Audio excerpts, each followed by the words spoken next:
In the last segment, I talked to you about why we have a two-party system, and we've now had a chance to discuss that in class to see in depth why the single-member, single-election district system promotes a two-party structure. Now I want to talk to you about that party structure, because in America, unlike other countries, there are other countries like Great Britain use the single-member, single-election district system. But while they have a single election, that is, they have no runoff, they don't have any primaries. Here in America, we have something called primaries. And so I need to discuss the difference between a primary election and a general election. In this country, you're only elected to public office as a mayor, a city councilman, a county commissioner, a state legislator, governor, member of the House of Representatives for the United States, member of the U.S. Senate, or president if you've gone through a primary. It's a two-election system. Most of the primaries we have are called direct primaries. That is, the winner of the primary is the nominee of the party and goes on to run against the nominee of the opposite party in the general election. The general election in America is held on the second Tuesday after the first Monday, or the first Monday after the first, it's the first Tuesday after the first Monday in November. A kind of an odd collection of ideas that came up when we were a farming community. But that's the word. That's when the general election is. And you have to win the general election in order to be elected to public office. In some jurisdictions, in some corners of the country, in fact in some entire states of the country, the states are so committed to one party or the other that the opposite party has no chance to win. Democrats don't win in Wyoming. Republicans don't win in Rhode Island or Massachusetts very often. So they are one-party states, and that means that the key feature in the political life of those candidates occurs within the primary election that nominates them for the leading party in that state. What are these primary elections? Well, these primary elections are state-based. So every state has its own laws on primary elections. And they vary quite widely. There are a number of different primary systems used in a country, but they are all used to nominate candidates. We've been using primaries now for over 100 years in America, but that's not how we first started out nominating candidates. And so I'm going to talk about the nomination process that gives you a Democrat and a Republican candidate that will run in a general election and will win the election. We have, since at least 1796, and for sure since 1800, had two political parties. The first of the political parties were called the Federalist Party, and it is the ancestor of the Republican Party. There was a Democratic Republican Party, and it's the ancestor of what is today's Democratic Party. Technically, the Democratic Republican Party, become now the Democratic Party, is the older of the two political parties, carrying that name forward from 1796 all the way to the present. The Federalist Party is a little bit more truncated, it's a little bit more broken up, but still it also traces its lineage back to the very foundation of the country. Initially, candidates were nominated by people who already held political office. So the first election was held and a bunch of people ran, and the most popular people in the neighborhood won, and they didn't have a party name. But very quickly, within the legislature, they formed into groups of Federalists and Democratic Republicans. And after that period of time, the Federalists would begin to challenge Democratic Republicans in Democratic Republican areas. Democratic Republicans would challenge Federalists in Federalist areas.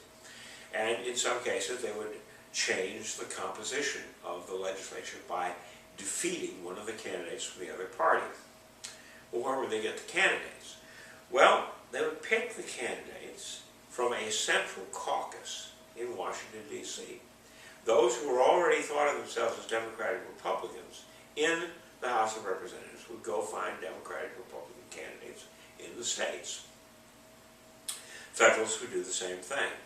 So there was a legislative caucus that selected the candidates. This system was used from about 1800 until about 1824, when a problem developed. The problem is that the Democrats and Republicans who were there were all closely associated with the American Revolution. They were closely associated with elites on the East Coast that dominated politics. Even though we may think today of Federalists and Democratic Republicans as being opposite classes, in fact, the first two parties were essentially the same kind of very well-to-do people. They had money, they had positions in their communities, and that's where they came from. But they were challenged in 1824 by an outsider from Tennessee named Andrew Jackson. Andrew Jackson had a career. He had fought in the American Revolution as a very young teenager. He had actually been a runner for the Revolutionary War forces of General Washington. He was actually caught and punished by the Redcoats, the British Redcoats, and carried scars from his confrontation with them. So he was in the Revolutionary War, but he was not an adult in the war. And his life came as a military leader of militias. He fought several Indian wars, and then, spectacularly enough, he led a group of militia in the Battle of New Orleans at the end of the War of 1812. In the spring of 1815, he did what still seems to be remarkable. Starting in Nashville, Tennessee, he marched his little militia army due south to Mobile, Alabama. He then marched them east to Pensacola, Florida. Then he marched them west back through Mobile, Alabama, and finally to New Orleans. He did all this marching in order to stop what was an expected an invasion of America by British Navy in 1815.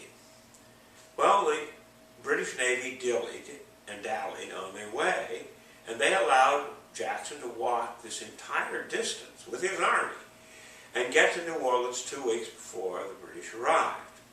At which time, Andrew Jackson recruited a bizarre collection of militiamen.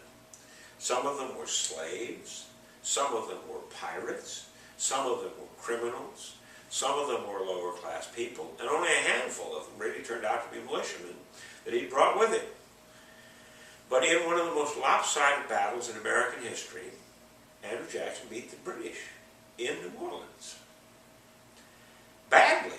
A couple of thousand casualties on their side and maybe a dozen or two casualties on his side, catapulting him from a regional military hero to a national hero. So he went on to run for president in 1824. And he got more popular votes than anybody else. But there were 4 candidates running. John Quincy Adams was the principal opponent on the other side. Polk was another candidate, and they ran against him, and they took the election away from Andrew Jackson in the House of Representatives. Because in the House of Representatives, the Democrats and Republicans were organized, and they controlled enough votes in the House of Representatives to defeat Jackson. He got more popular votes, but he didn't get a majority in the Electoral College, and the election went to the House of Representatives. Adams won the election by getting the votes from James K. Polk added to his own votes and the votes of the other candidate, Crawford, in order to get enough votes to defeat Jackson. Jackson was furious. And he brought it in not just to John Quincy Adams' political career, because he defeated Adams the next time around, but he destroyed the whole system of legislative caucuses. He said, we're not going to have a bunch of a handful of hand-picked people on the East Coast pick all our candidates when we've got a whole country out here west of the Appalachian Mountains. And he started a new system called the convention system. The convention system said that there would be caucuses, but now the caucus would not be the people who were in office. They would be ordinary citizens scattered in each of the states. They, locally, would pick the candidates that were the strongest. Well, I think you can see that that's a system that was likely to strengthen the political parties locally. And that's what they did. We had then caucuses and conventions before we ever had primaries. The conventions were a democratic step forward, better than the old caucuses, which were an in-house crowd. But over the course of the next 50 to 70 years, they also became boss-dominated. And so starting at about the turn of the 20th century, in the late 1800s or early 1900s, we started having primary elections. And it is the primary elections that are the principal source of nominations for candidates today. I'll discuss the nature of the individual primary rules as they apply in this country when we get to class.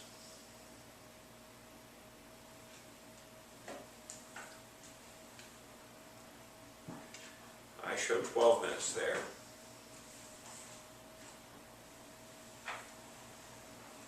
I think I went a little short though. Yeah, about a The little. boss-dominated convention system, although it was an improvement over the original legislative caucuses, eventually became too corrupt.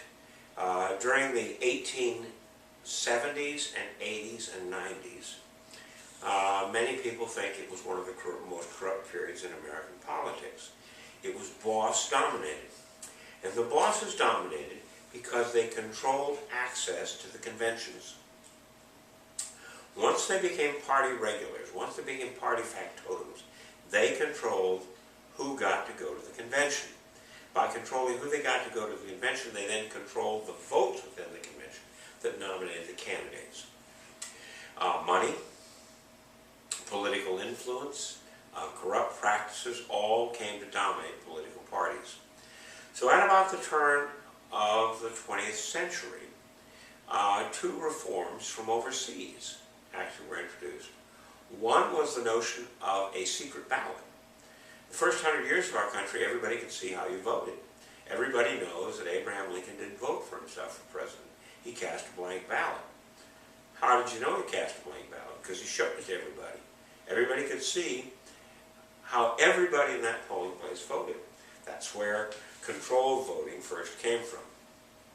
Along with the movement to give us secret ballots was a movement to give us primary elections, to take the nominated candidates away from party bosses and give it to the people. Now there are some who would argue today that primary elections are too much boss-dominated even today, but they are certainly far less boss-dominated than were the conventions that preceded them. So we now have a system of primaries in almost every state. There are a couple of states that don't have primaries. There are some states that use conventions. And one of the great lessons about American history is we started with legislative caucuses, we went to conventions, we went to primaries. But we never completely abandoned any of the earlier forms. We still use a legislative caucus in the House of Representatives and in the state legislatures to nominate candidates for Speaker of the House of Representatives in the U.S. Senate, or the U.S. Congress, and the House and Senate in most of the states. So we still use a legislative caucus, but not for very much. We still use conventions. Conventions are used in places like Iowa. They call them the Iowa caucuses for nominating presidents. Michigan has also had a convention system. Not very many convention systems, but the largest of all the conventions are the national nominating conventions for president. They're a continuation of the convention system that started with Andrew Jackson in 1828 when he first won his first victory as president. And the rest are all primaries. The primaries for state offices, governor, U.S. Senator, U.S. House of Representatives, state Senate, state House of Representatives, city councils and mayors and so forth, those are all direct primaries. The winner of the direct primary goes on to meet the winner of the opposite party's direct primary. Once in a while, a couple of states have runoffs, but in general, if you win the primary, you are the nominee and you go on to meet the opposite party's nominee in the general election. President's different because there's no way you could have a direct election in any of the given states. So you have elections, primary elections, that name delegates that go to a national convention. But that's all. And we have a whole big collection of laws governing both primary elections, direct primary elections, and presidential preference primaries. I don't think any two of the states are identical. So that you have some cases in which the delegates who actually go to the convention are nominated by caucuses, but there's a kind of a popular primary that's held. It's a beauty contest, tells you the opinion of the state, and you can have someone win the beauty contest and not get any delegates. Strange. We do things differently in the primaries. That's the way it is. The particular details of this I will discuss in class.